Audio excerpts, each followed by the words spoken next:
Why do graduating students should have to wear toga during graduation day?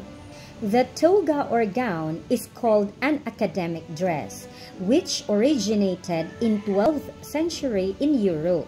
It is actually a protective outwear of the students from the cold weather and later became the official graduation dress. Toga represents a student's accomplishment or educational attainment. Colors of toga vary according to one's scores or level of education. Preschool, elementary, and high school graduates normally wear white toga, while college graduates wear the black ones. What is sablay in the academic dress code?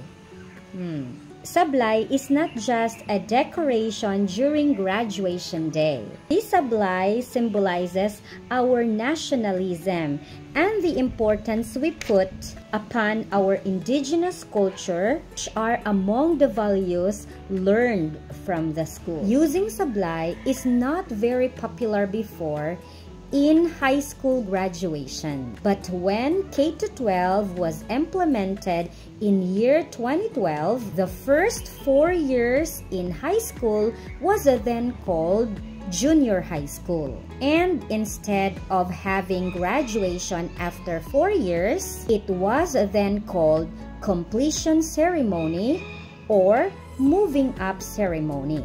In DepEd, students who finish the first 4 years in high school will no longer be wearing toga. Rather, they are advised to put sablay around their neck, hanging in front of their uniform as a symbol of accomplishment.